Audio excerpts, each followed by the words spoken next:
It's here. Huh? I'm not sure. That's the only room I can see for the meeting.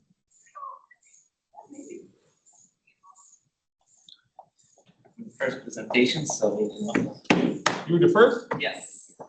Let's do it. It's pretty nice. Okay, that's right.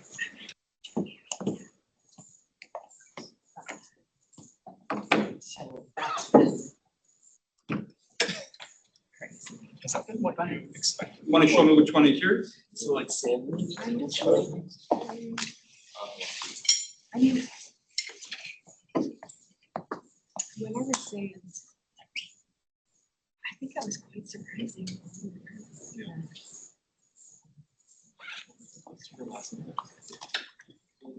Yeah. Because I started like half an hour ago. Oh, then it's not here. Oh, because they didn't have like an account, they had an account problem. Then it's not here at all. You want to join the call Okay, I can do that. and present from your, Okay, I can do that. do you have Teams on that? Because Brad has sent me an email. He said I've created an account and upload your presentation. Yeah, but he just sent, this was pulled on this morning. Let's see, hold on.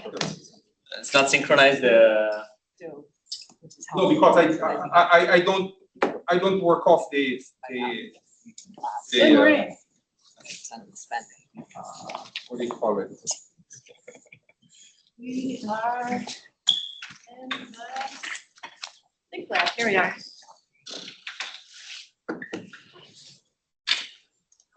Okay, I can just open then the mic. Ready to go first off? Yes. And your name is? Ali. The child, please count, sorry. That's embarrassing.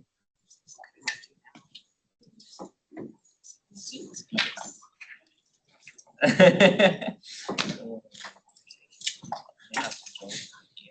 so your slides are not in the WISECOM Yeah, folder? because they had like a problem with the account that I had, and then they uploaded this morning, but it's not the same time. Imagine, so I'm just gonna. Okay, but you're working it out, awesome. Is Nuria in the room for the second talk? I am on behalf of her. Awesome. I want to have the presenter listed for that very reason. Gotcha. I was not in charge. What's You your just name? join Teams? YUN. Here, this is the meeting. Doesn't matter. What's the idea? And Kamesh, I met earlier. Not used to Kamesh here, Yeah. Kamesh Namuduri. Met him earlier. That's his correct. Yes, and I'll be giving a 5-minute warning this morning. The good news is we only have 3 sessions, 3 talks, so we have a little bit of buffer, but not too much. Okay. Yeah, see, it's enjoyed by There is no good. Up to you if you want to ask questions as you go, or towards, if you build in time towards the end. Okay, I think, I should do 15 minutes. Okay, awesome. Thank you.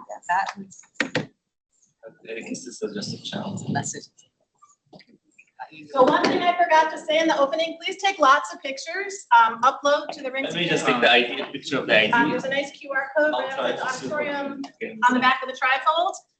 We really want to sort of document who's here and sort of celebrate some of the successes. And sometimes that's easier to do if you can look at a picture of something and say, oh, right, I was chatting with Ellen, and Kathy got up and started talking.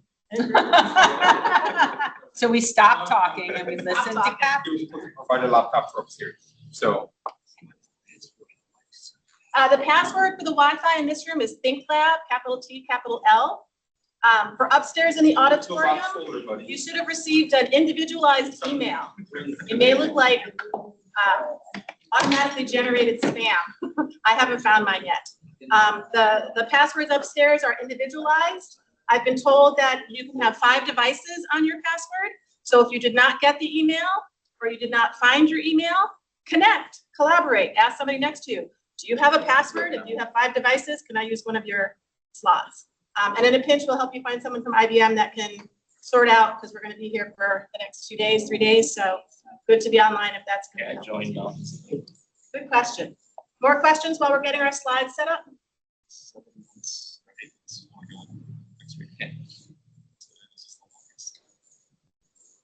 Right, should I share?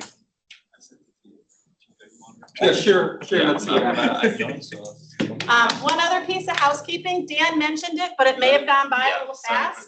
We are having a People's Choice I thought it was panel settled, for the so, last session this No, afternoon. As you noticed, our PI discussions talks are split into 3 parallel tracks. And most people will find it very difficult to be in more than one place at one time. You could cheat and go online and maybe get in a second one, but that's going to be distracting. So we're asking everybody in these sessions to vote for your favorite. Your favorite might be best presentation, killer content, something everybody should know about to present back in the main auditorium at the end of the day. We're going to do that across all the sessions today, and then get together, count the ballots, do some balancing, and have a People's Choice panel for the last session. So I'm going to pass out index cards and pens, and after each session, if you're in another room and they don't do that, say, hey, Kathy said we're supposed to be voting. Yeah. I think you have to swap it. Some weird. That's your slide. Yeah, so should I Go go? back into. No, go back into your And shirt. again, if you don't have a pen of your own and you need a pen, connect. Yes. That's our thing. Collaborate. This one's about connection. That's the play, you mean? Yeah, play. Yeah. Then move your mouse over in the corner and take your way to swap. So Gary, is this being shared online also? Yes, it's not shared That's online. That's online. Awesome.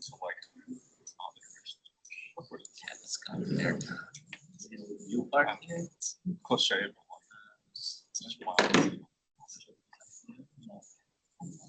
should be play. So the good news is we only have 3 talks for this session, and it's so we're not eating into anybody's talk time at the moment. This was the getting to know you, and afterwards you could wander through posters.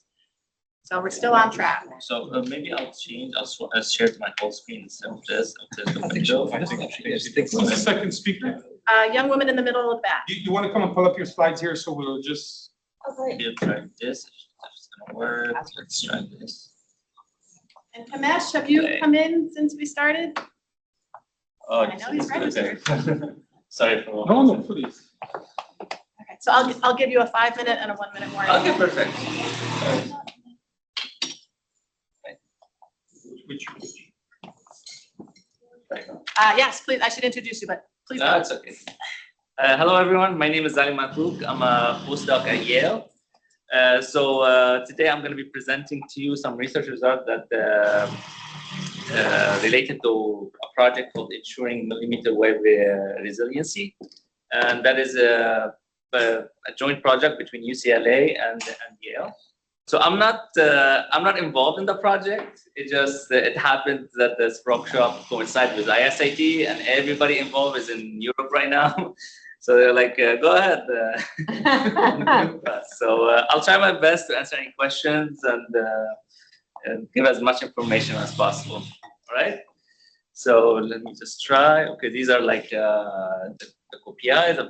So the project, as I said, is about ensuring resiliency in networks. So as we all know, mmWave has been considered for new application, especially in 5G. It started with this opening this whole new band that we can use for communication. But one of the biggest issues that we have with the mmWave, they have this challenge in terms of transmission range and so on, which I'm going to talk about. But they offer large bandwidths that give us a lot of basically benefits in terms of throughput and so on. And this is why we see them as a potential to enable high-speed communication. And because of that, they are suitable for delay-sensitive application because this large bandwidth that we have at our disposal. Okay, so just 1 second. So what is the biggest issue with mmWave? As we all know, once we go up in frequency, the wave becomes more and more basically directional, and it's very susceptible to blockage. So if you have a blockage here and you're using high frequency, it's going to be affected in terms of propagation. So therefore, we need to use a mechanism that help us deal with this kind of blockages. So there's two mechanisms that we can use for reliability, and that is either proactive or reactive. So in proactive, that means we design our system, we design our schemes to take into control that, hey, there could be some blockages here in the environment. So proactively, even if maybe there's no blockage, but even then we will do proactively design our system to deal with this kind of situation. And there's also reactive mechanism. The reactive mechanism basically is identify whenever a blockage happened, and then it reacts and changes the way the system is behaving based on this feedback mechanism. But of course, because of there's this feedback and so on, so there is some additional delay that because of the adaptation that the system needs to go through. Okay, so in the studied environment, in one of the results of the project, they leverage the fact that typically like environments have multi-paths, so some of them may have some blockage, some of them are not perhaps, and there's some good models that they use for link blockage probability when you have such a multi-path environment.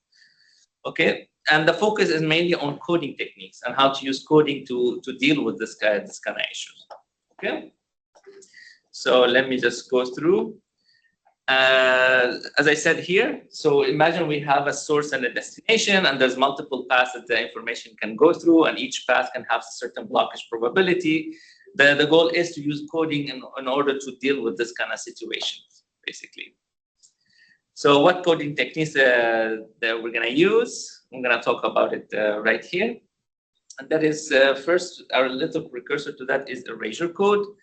And as I said, the goal is to use this coding techniques to deal with this kind of situation. And of course, we need it to be a low complexity. We don't want like something that like can create an additional burden on the system.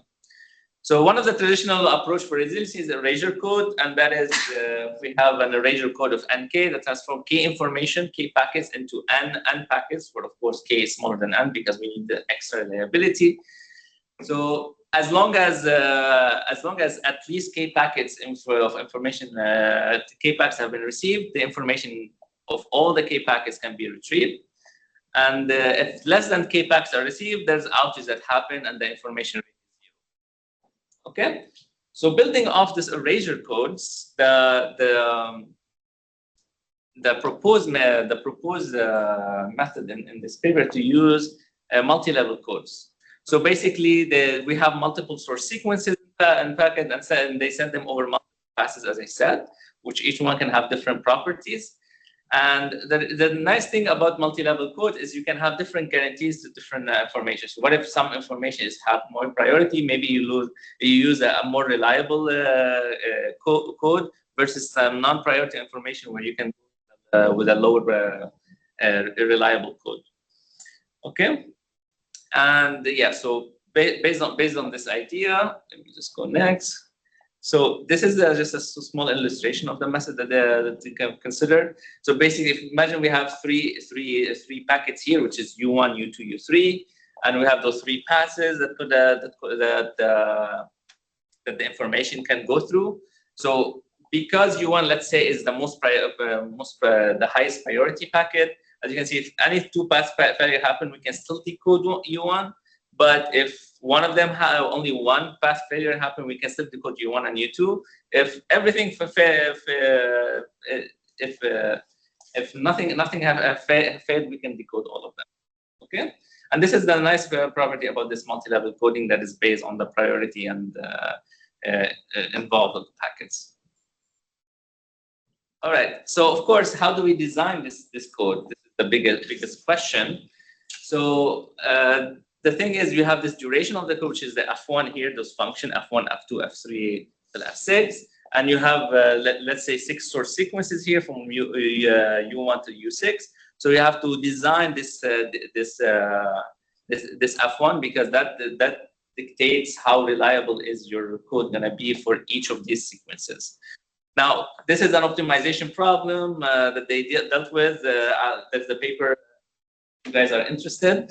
I didn't go into that many details, but basically, like this is the main problem: is how to design this F to F6 in order to get this reliability for the different sequences. Okay.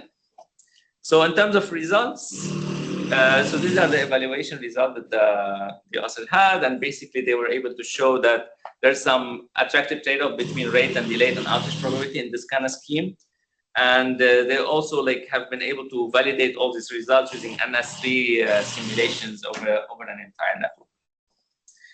Now, as I said, this is a proactive mechanism. So the question becomes, can we do more than that? Can we go even to a reactive mechanism? And this is another thing that they have considered, and that is a hybrid scheme, where you do proactive, so in terms of coding and so on, but also if anything happened, like if you have a feedback mechanism that tells you like, hey, there's a blockage here, maybe I can adapt my code and whatever I'm doing to adapt this blockage and make my system more reliable. So this is another thing that they considered, and they have shown that and to do so, basically, when you have this feedback, use a deep reinforcement learning approach to detect it, and basically to adapt to this blockage that's happening in this classes. Okay, and as I said, the more details if you guys are interested in the paper, so you can go if you want to basically dig deep. But this is the main idea that was investigated. Okay. Is there any questions around this this part, or I can move to the second one? All right. So this is the first work they considered, and basically, as you guys have seen, it's mostly like related to coding techniques and blockage and so on. So this is a little bit of different flavor, and it's about sectorization of directional wireless networks. The reason why we focus on direction because as we mentioned, when we go up in frequency, the wave becomes more directional, so that different properties emerge that we need to take into account. So one promising technique to have in this kind of environment is sectorization, where basically you have an infrastructure node, let it be, for example, like a base station node, and it equips through like multiple sectors, and it only transmits throughout those sectors. And I believe like LTE has already something like that. Like for example, like you have 3 sectors, each 120 degrees, but it's about going beyond this typical sectorization and actually design the sectorization to achieve this reliability in this directional wireless networks. Okay, so the work is here, reference if you guys are interested, and the way they go about it is first you have this N nodes, which as I said, they are like base stations. You have a network of N nodes. And imagine you fix a sectorization that for each small n in big N. And then each node can steer its beam inside each sector, and we take an assumption that only one enabled link per sector per node. So if you have a node and you have a sector here, one link can go through it because of interference, basically. Now, if we fix a sector in the whole network, there's a connectivity graph. So the connectivity graph is basically, imagine that we have 2 nodes, and this is the sector here, and this sector here. There's a lot of interference, so they cannot transmit at the same time. So there is this graph that is created once we have this sectorization fixed. So as you guys can see, the graph is depending on the sectorization that you consider. So of course, there's a collection of multiple sectorization that we can consider, and for each one, then once you have a sectorization fixed and given a certain graph, you decide how to transmit. So there's a scheduling policy involved. So how do we solve this kind of problem? So first of all, we need to understand how does the capacity look like in this type of environment. And here they use a little bit of a graph theory, like maneuvering here with matching polytopes and so on, to show that the capacity in this kind of network is equivalent to a capacity in a different type of graphs. And then from that type of graph, we can actually have something to work with, basically, and go forward with. Okay. So now that we have this equivalence between the 2 graphs, and we have this expression of like the capacity, the question becomes, of course, what is the best sectorization if you want to maximize capacity? Because that's what we care about at the end of the day. Of course, it's a combinatorial problem. It's not straightforward. There does have to be some kind of like smart heuristic that you take and to solve this kind of problem. So they were able to show that they proposed some type of greedy algorithm that solved this problem. And of course, they were able to show the approximation ratio. So how far are we from the optimum? And the time complexity, as you guys can see, it's logarithmic. So it's not complex to implement. Okay. So as for the result, based on all what I just said, they were able to show that you get some sectorization gain, which is how much you gain if you created those sectors versus if you didn't have those sectors in terms of performance. And they're able to show that that this kind of like method does indeed improve like the performance of the networking block. Okay, and I think that's it. Yes, I think I have a couple more minutes. We have time for questions. Yes, if anyone have questions, please go ahead.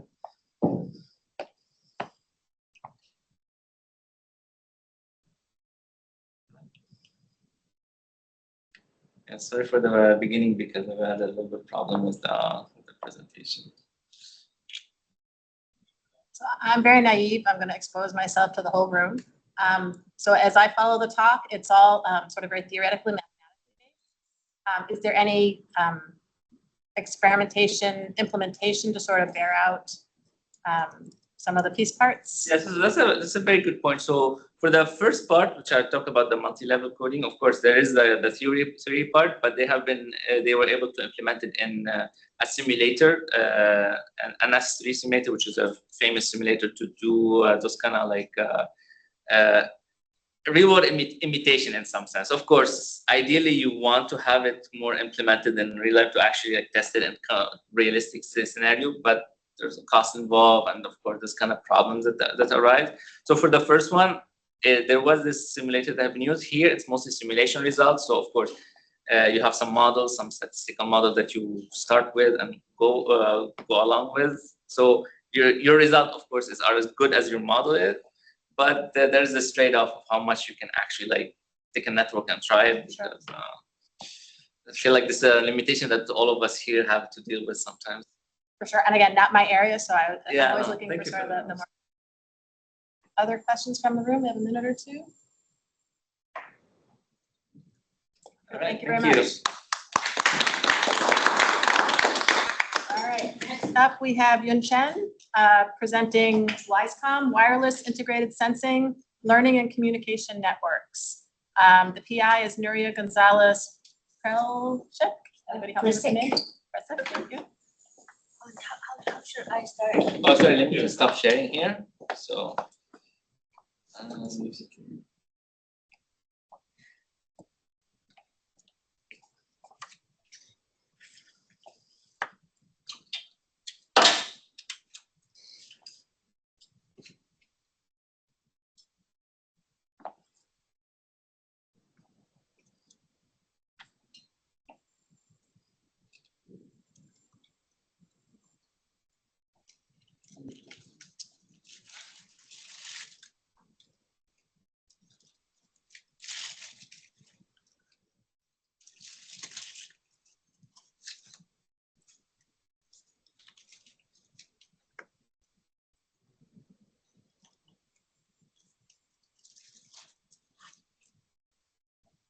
So this will be the first. 1 second.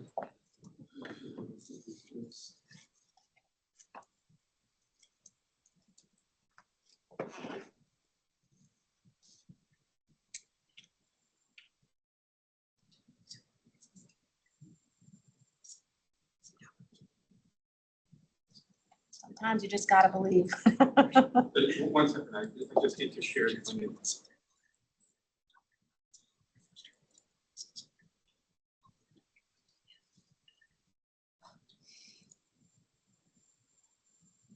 Go ahead, try. So this one goes, right? It's on.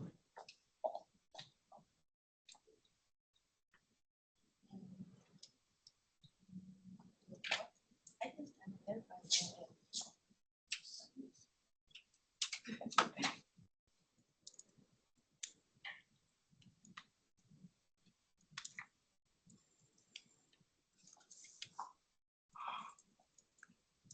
I can also stand and be the clicker. I'm multifaceted. okay.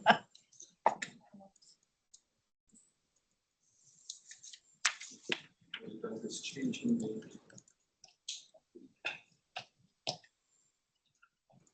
Got it working? You have to change the. Yeah, there you go. Okay. like there is some delay. It has to have a delay Okay. between two teams. Okay, sure.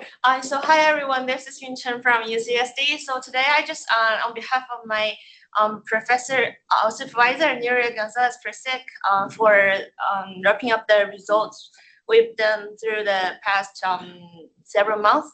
And our work mostly about wireless integrated sensing, learning, and communication networks.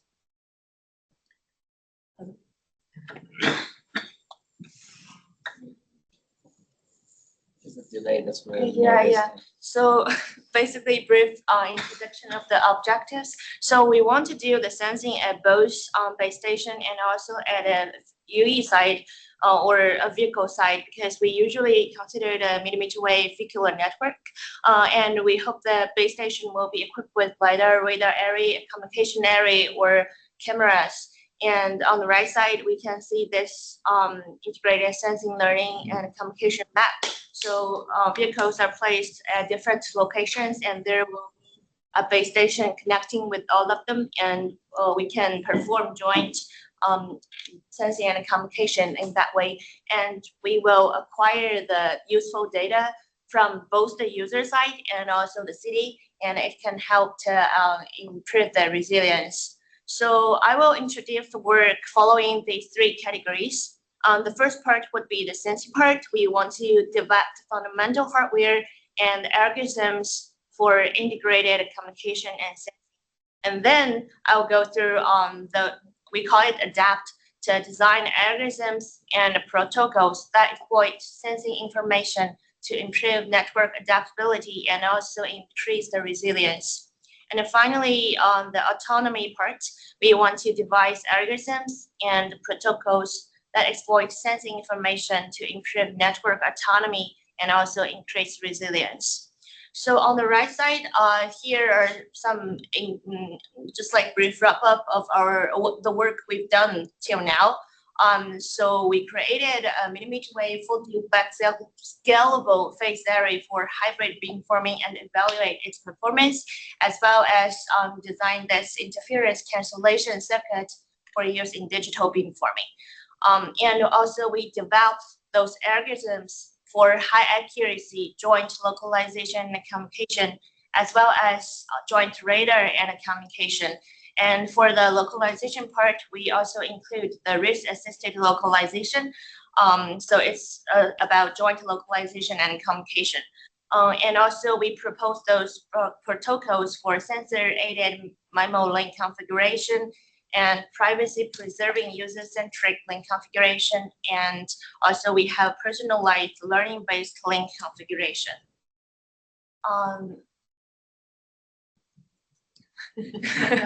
So first, it's the hardware from our laboratory for joint radar and communication. So on the left side, it shows the circuit design that involves interference cancellation, mainly in the center module. And this is for 60 GHz 4-duplex hybrid beamforming. And on the right side, it shows the 60 GHz phase shifter. We did this because the prior 45 nanometer RF SOI technology from Global Foundries was discontinued. So we need to just like port all designs into a new 45 nanometer RFE technology from GF, and it will lead to schedule delays. And for this whole work, we designed all building blocks of a full duplex 60 GHz phase arrays with sub-array interference cancellation, and also the simulated proof of concept of full duplex 10 to 30 GHz digital beamforming with per element self-interference cancellation. In terms of the future work, we will measure all fabricated circuits and also design and tape out a complete beamforming front-end interference cancellation circuit.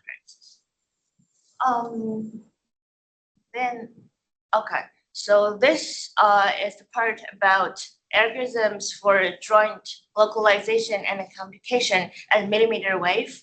So we have two papers associated with this. This one, I think that it might be some format issue in this figure due to the MAC transforming to the Windows system.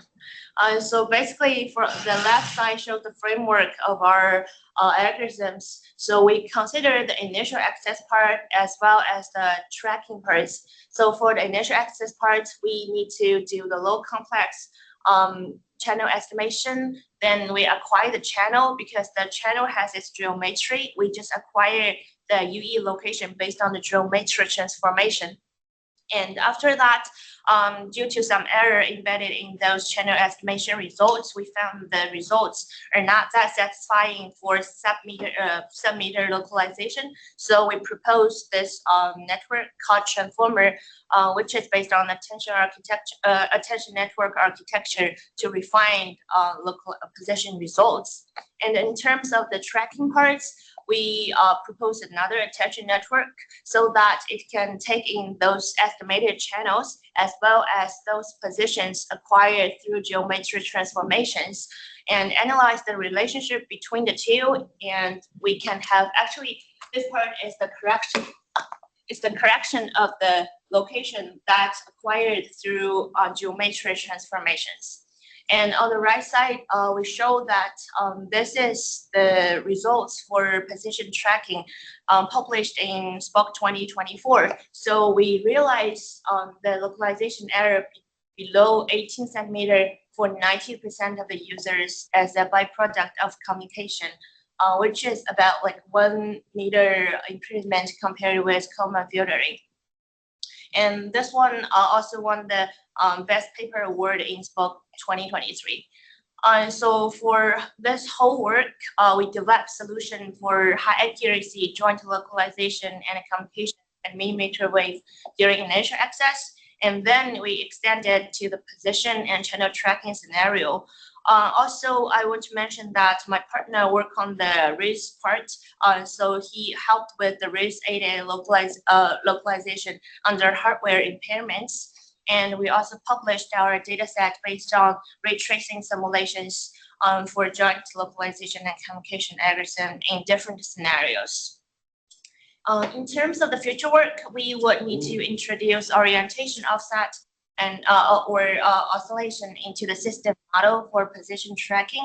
And also we will develop cooperative solutions for localization. For example, the several vehicles, they will do the collaborative positioning through Silink. All right. So this part is about algorithms for joint radar and communication at mmWave. So we consider this 4-duplex transceiver. Basically, it can act like a monostatic radar. So we want this transceiver can sense the target to try to see if there is a target or not. And also at the same time, we want perform downlink communication. So actually, the challenge would be accurate modeling and simulation of self-interference for evaluation of the solutions. And actually, all of the we also like publish the data set, I guess, for the codes on GitHub. But this is not my work; it's my partner's work. And on the right side, it shows how the performance is. So it shows the radar SINR vs the self-interference noise ratio. So from here, we see that it only have 5% spectral efficiency loss with respect to fully digital optimal precoding, and also the black dash line. This is our proposed code design. So the radar's SINR results show design robust to very high self-interference level. So in summary, this whole work is about design of a self-interference aware analog beam codebook under communication and sensing matrix, and also about the design hybrid precoders and combiners for joint radar communication exploiting this 4-duplex circuit. For the future work, we will introduce adaptation to the environment, for example, the distribution of the users and the targets different environments in the code design to reduce overhead and improve performance. Right. Okay. So this part is about adapt. So this work is sensor-aided communication, and this work is about how to use the radar signal to actually to map to the channel to communication. Okay. Communication signal, so that we can learn the similarities between the two kind of channels, as well as learn those inconsistencies due to the frequency and also the placement of all of these arrays. And for this work, actually, we just designed a system for separation of automotive radar signals from different vehicles and covariance estimation aided by radar. And use this radar covariance, we will be able to use a network to map the radar covariance to the communication covariance. In that case, we will facilitate the beam selection process. So here on the right side, it shows the significant rate increase in the MU scenario where 4 vehicles equipped with mmWave communication simultaneously. So it's about like 8 megabps improvement compared with radar-assisted search. And the following part would be machine learning-based SSB codebook design. Basically, it will involve the feedback from previous codebooks, and when introducing the new UE into the whole network, then it will learn the SVD beamformers for all of the users, so that it can just like during iterative updating, then all of the users can have like better spectral efficiency. All of these equations. Okay. So on the right side, it shows the results where we acquire 3.7 dB gain as DFT codebook, and this exact same network can perform as well or better with even smaller number of antenna elements. So this part is the foundation of this part. So this is about hierarchical machine learning codebook design. For the previous work, it's like a kind of updating procedure, but for this one, it's end-to-end learning. So previously, we need the SSB codebook designed for this CSIRS codecs, but right now, it's just like jointly optimize all of the codebooks for both SSBs, for both sending SSB and also the CSIRS.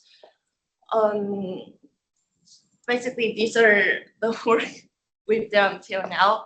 And so these are all our collaborators. And my supervisor asked me to say that we are actively seeking collaborations with various partners. And this will be all the contents I will present today. Any questions?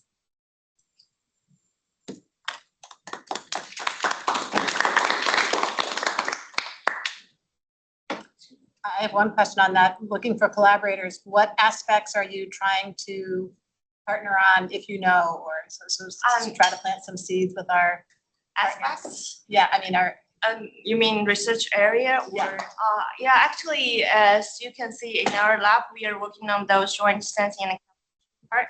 So currently, we want to find some support because our next project will be still sensing and communication, but we want to consider multi-band switch and something like that. So we want like some collaborators who can help provide either data sets regarding multi-band communication or also funding support. Excellent. And do you have a poster outside? Yeah, I have a poster outside there. So that includes more details. Yeah. So shameless plug, if you know partnering opportunities here, collaboration opportunities, or as you talk to other people, you find someone who's got this fabulous data set, point them at folks down in the poster spaces because we have a really nice poster visit as well. So thank you. No problem. Great. All right, and third up, did Kamesh come into the room? Great. Have you uploaded your presentation already? So hopefully you should be able to just click. She says, I believe. Should be a folder. Gary has left the room.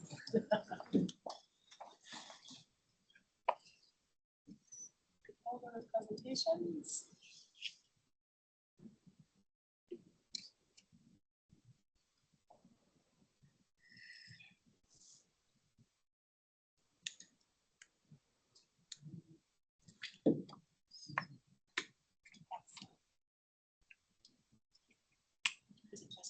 So there's a little bit of a delay in the clicker, is what we've decided. Okay. So we need to supposed to complete. So I need to share.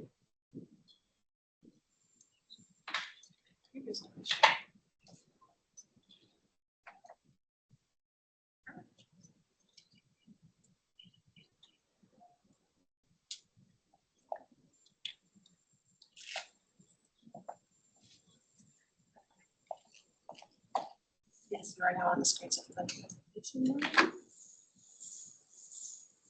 the PowerPoint itself. It's Bigger lag than I'm expecting. Any PowerPoint experts in the room? I'll go look for Gary. We're seeing it up there. We can't get it into presentation. we try that. So if I notice during the same issue, I shared the whole screen rather than the Sure, window. that's- Yes, okay, that makes sense. I have the same problem. Connections, I love it. It's beautiful. I wish I brought M&Ms. There's mints at the registration table, so I can't give you chocolate, but if mint is the point of the round. Share screen. It's the whole screen, yeah.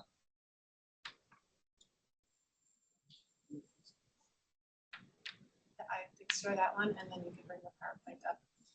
So I think that one.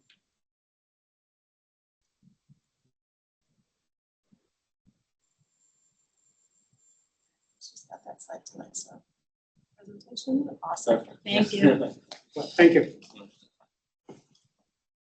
First of all, very good morning and thanks for the opportunity.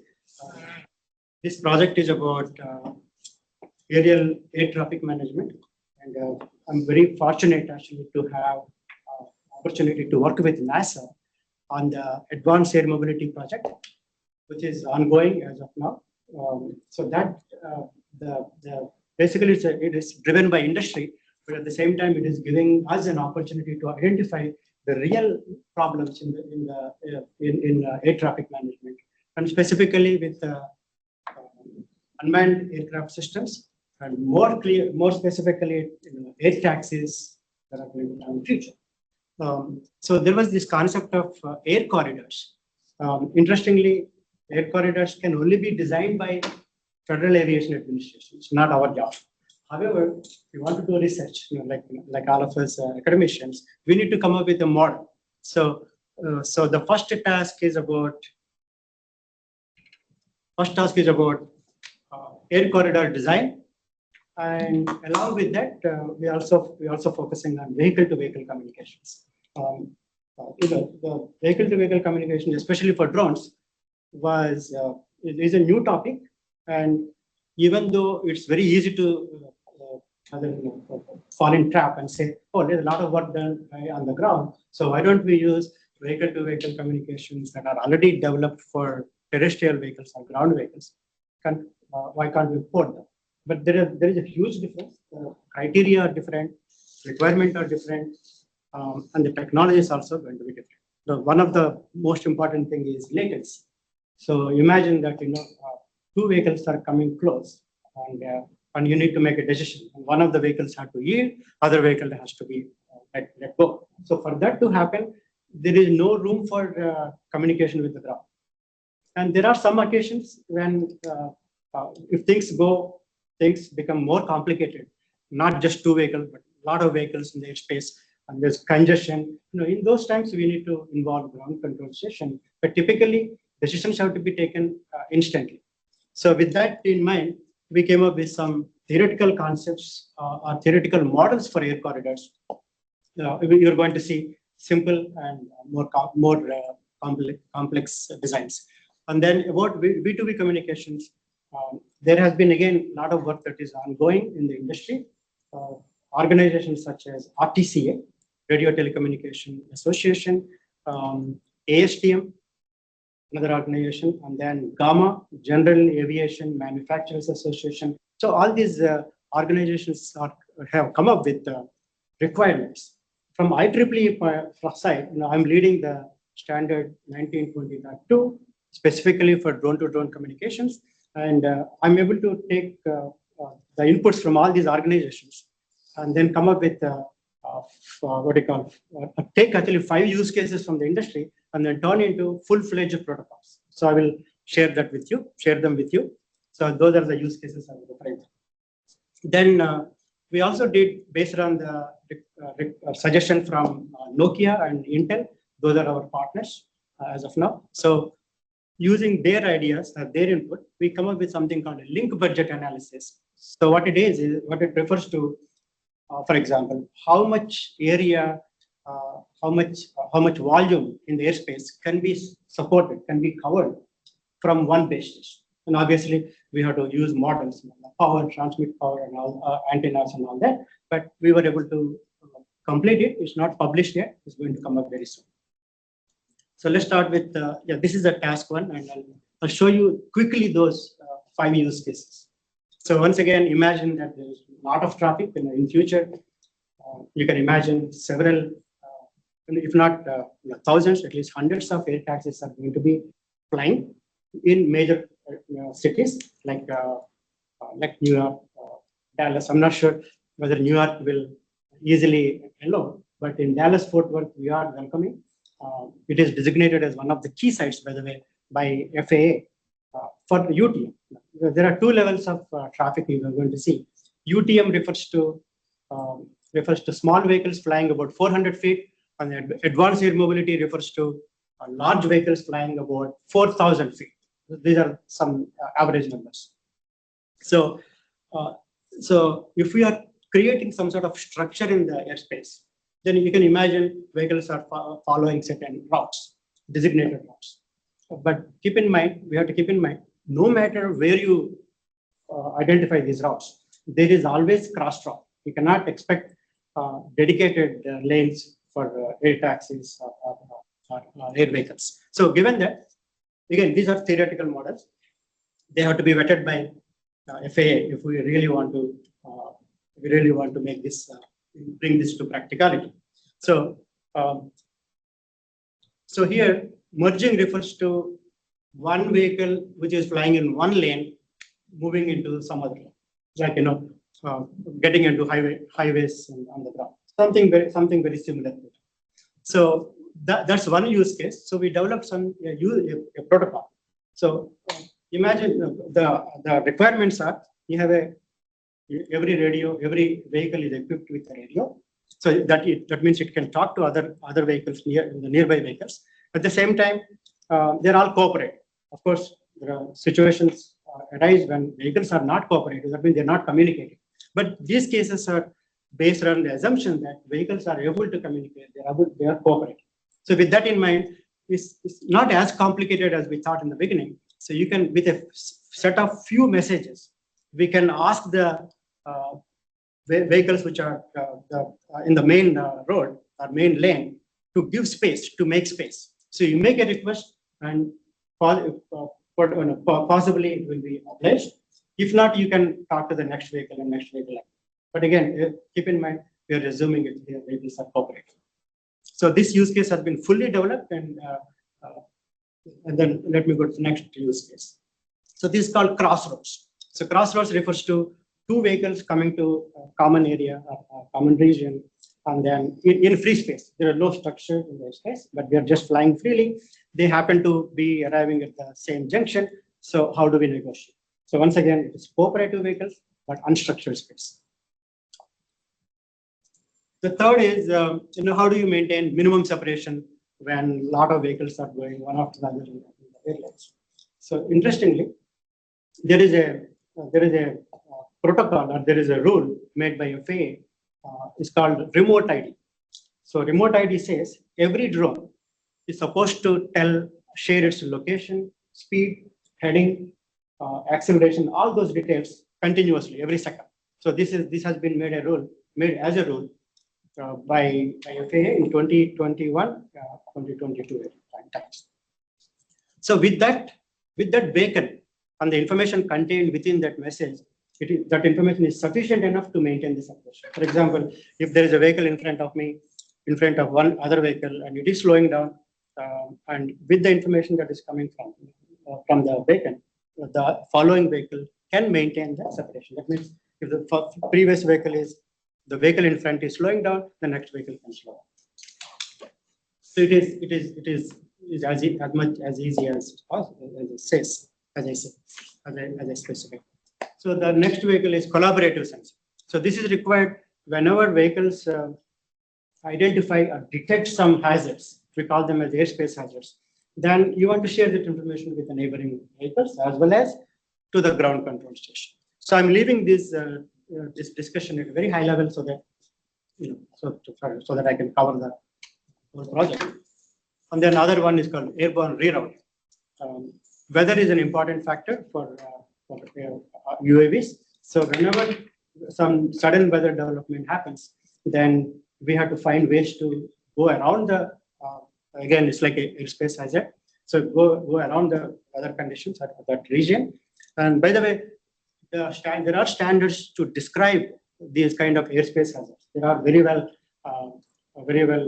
described and they're available in the literature. So in the industry is also using them very well. So the point is, all these are real world problems. None of them are really limited to just labs. Then information relay. For example, if a vehicle is beyond radio line of sight from the ground control station, it is possible that we send the message to the nearest vehicle and that vehicle simply follows. So these are the few use cases that we identified. And then we developed the protocol, B2B communication protocol for drones. This is, by the way, IEEE standard. It is going to be released very soon. So the overall plan is use these use cases as a starting point, but then the protocol has to be independent of the use cases. So what we are going to do is create a challenge for students to bring your own use case and see whether the protocol is sufficient to cater or meet the requirements. If not, they will tell us what more messages are needed, what more needs to be done, so we can take care of it. So that is the plan that we have in the coming year. So this is only one topic I covered. Let me go to the 3 more topics. These are more advanced. This work is done by University of New Mexico. So they took this air corridors concept much more deeper. So the idea is, instead of, I assumed a basic building block called air cell, and it's more like a cube or a cuboid. Whereas it is more interesting to see what if the corridor is more like a cylinder. It makes more sense actually. So each lane is like a cylinder. You can see, for example, here. And then the connecting paths are one lane to another lane. We use what you call a partial torus, or a 1/4 of a torus. So this design was studied by University of New Mexico. The co-PI is Xiong Sen, and he did a wonderful job to build all the mathematics around it. And then he also worked on multi-UAV coordination using hybrid transformer, multi-agent reinforcement learning transformer. So you can see some simulation over there. The blue line, the blue colored artifact is a cylinder, or is a route in which each piece is a cylinder. And then all those red things that are moving, those are moving obstacles. So what he did is he used this transformer to develop this multi-agent reinforcement learning technique to study the performance. For example, how many vehicles can be in the airspace? What will be the arrival times? So once again, I think these few papers have been published, and I would encourage you to look into this if you are interested. Then the third is he also used something called federated learning. So to improve the results. Earlier it was only it was only like coordination of multiple aircraft, but now it says, can we use federated learning concepts to improve the performance? And the results actually show the results are better. So you can see improvements compared to the previous techniques. And the other topic is software-defined networking. So once again, the same co-PI from the University of New Mexico, it took software-defined networking to the airspace. So that is pretty encouraging.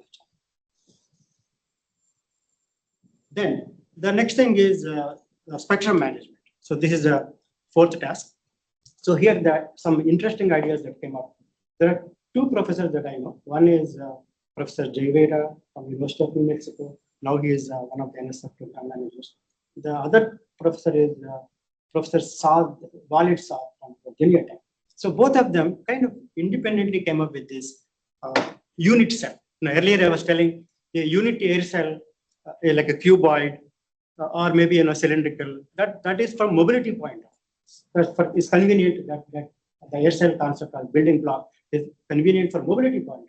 From communication point of view, especially for frequency reuse, what is needed is something similar to the hexagonal structure that we see on the ground. And what is the unit air cell in that context is called truncated octahedron. So that is the punchline in this slide. So basically, it's a tiling. It's like using the truncated truncated octahedron, you can fill the space. And that's similar to the way you fill the space on the ground. So again, wonderful concepts came up from this proposal, from this grant. A lot of mathematics here, and the slides will be available, so you can take a look and talk to us if you need. The last thing is about antenna design. Here again, I'll just give you the punchline. The idea here is vehicles can be relatively in any orientation. One vehicle can be, if two vehicles are trying to communicate, one vehicle can be above, and other can be below or back, any direction, basically in the 360 degrees, or in the spherical, in the sphere. So the goal is to use beam steering and beam forming and beam steering to align the antennas such that you always have a better line of sight. So that is the idea behind. And our co-PI here is from University of Texas at Dallas, UT Dallas, and she and her students designed a variety of antennas that are capable of steering, beam steering. And some results are, maybe I'll show you the numbers here. Frequency range is 58.25 to 62.7, and the beam steering is set to is about 40 degrees, and the antenna gain is 12.7 to 13.9. Again, I'm not an expert in antenna design, but I would suggest that we talk to Professor Ifana Mehboob from UT Dallas if you have any questions on it. So the key thing is our work is very much aligned with what is going on in the real world, especially the emergence of air taxis and air ambulances. And given that FAA has a plan to make them ready by 2028, if you want to take a look at the documentation of Innovate 28, INNOVATE, Innovate 28, it gives a FAA's plan, implementation plan of once-air mobility. And to give you a status of where that is, we started in 2021, 22, and in 20 around, actually real speaking started in 2018, but actual work picked up in 21 and 22. So in 22 October, we did a very first demonstration under the supervision of NASA in Dallas Fort Worth, the first air corridor experiment. Of course, the air corridor is not like cylinder or a nice what we call concatenation of cubes and cuboids, but it's quite random. FAA has to identify less populated zones, areas away from the commercial traffic and all that. So each city will have its own airspace that is designated for air taxis. It's not like what we think of in the labs. At the same time, we need to have models. Otherwise, you cannot come up with assurances of safety and and security and all that. So at some point, this will merge. And the next phase for AAM is start anytime soon. It was supposed to start in 2022 itself, but there was delays because NASA is trying to do much more cautiously. They follow what they call crawl, walk, and run approach, and it is very valid though, because whatever we do, it has to be successful. So at this point, the community is focusing on UTM, that low, small vehicles flying at about 400 feet. But to take it to the next level, 4,000 feet, and large vehicles with no pilot and taking you from place to place, that takes time. But we are at a very nice juncture where we identify research problems from the industry and fill and bridge the new gaps. So this project actually is doing exactly that. Thank you very much. So that concludes this session. Before I let you go, again, we're voting. We're doing a people's choice session at the end of the day. We're asking you to take one of the index cards. If you think one of the talks in this session would be great to share with the larger audience in a single track, right? Because it's really hard to get all the spaces. And there'll also be a little bit more time for questions. And I believe Murat's going to try to do a little synthesis across some of the papers in real time. So that will be interesting. So feel free to grab an index card and a pen. Can we ask a question of the speaker? Oh, yes, I'm so sorry. No problem. So thanks for the talk. That was very interesting. I didn't catch whether your reference to standards, and I was curious whether, if you could say a little bit more about whether, the work you're doing has been able to influence, like, is it a two-directional kind of thing, or influence standards or inform standards bodies, or mostly are you kind of taking what standard are coming out of standards efforts and making sure that your models and your algorithms are compatible with that? Very good point. Actually, before even this project was initiated, I've been leading this project, this standard called IEEE 1920.2. That is specifically for vehicle-to-vehicle communication for drones. Okay. So what happened is the industry didn't realize that they needed this V2V communications early on. So anyway, I talked to IEEE, and then we started this working group. But at the same time, later in 2022, I believe, two organizations, GAMA stands for General Aviation Manufacturing Association. The other is RTC. They came up with a bunch of documents, and but they're limited to only requirements. For example, requirements of the vehicle.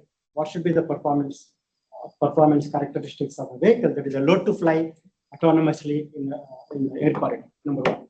Number two is what are the use cases? In fact, the use cases that I mentioned, they came from them.